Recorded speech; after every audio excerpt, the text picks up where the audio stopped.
大家好，上一集講咗個打人同拋棄嘅抌字，今集要講嘅就係作為象聲詞嘅抌字。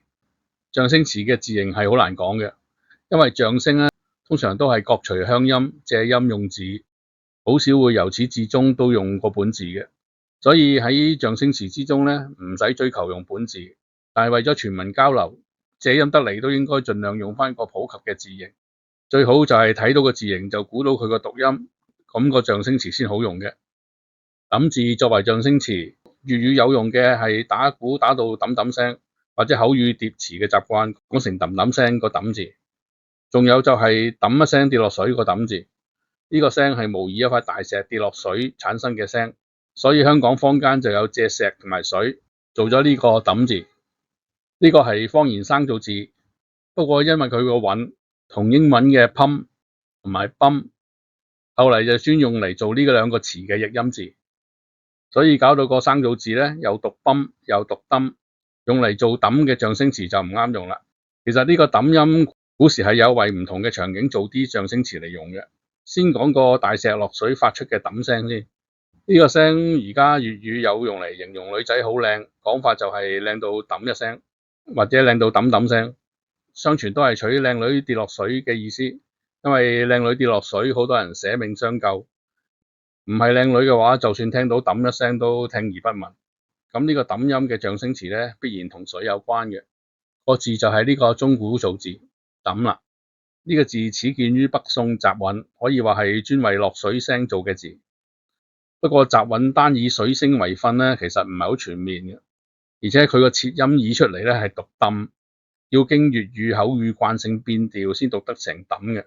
所以有人話落水聲係呢個抌字，因為佢係頭密井中聲咁解，井中有水都一樣係落水，而且佢個音直頭係抌，唔使變調添。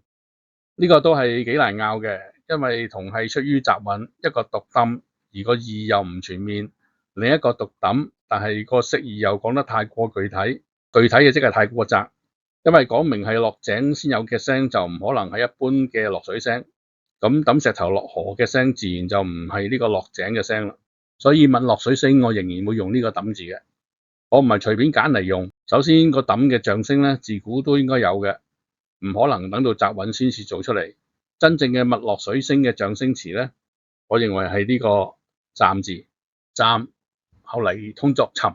我喺抌堆嗰集都講過，沉古音讀抌，物落水之後就會沉，所以佢最初都應該係用嚟做落水聲嘅象聲詞嘅，但係一個字後嚟音變義變，到中古先至再做一個物落水聲嘅字出嚟。依造字構型嚟講，都係從水從吟嘅。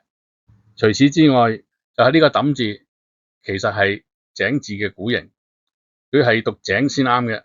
中間嗰點根據說文話係甕嘅會意，集韻誤為指示嘅啫。又因為廣韻話有一點嘅井字作為姓氏嘅時候咧，要讀抌，先至有誤會為頭密井中聲啫。其實有一點喺個井字度咧，今日見日本字就有一個飯盒叫做便當嘅字，同集韻之誤咧係有關係嘅。以後再講。總之抌作為頭密井中聲係錯嘅，物落水聲咧，大家用呢個抌就啱啦。佢個文讀音抌我唔收。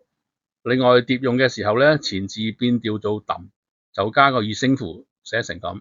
講完落水聲，就講返個主題，打鼓打到揼揼聲或者揼揼聲個揼字啦。我一開始講過，古時係有為象聲造字嘅，不過語音係會改變嘅，有時個音變到唔再象聲咧，咁就唔再用得返個本字啦。而我講嘅本字就係呢個揼字啦。後嚟呢個字訛作呢個形，而佢個音又變成入聲嘅塔。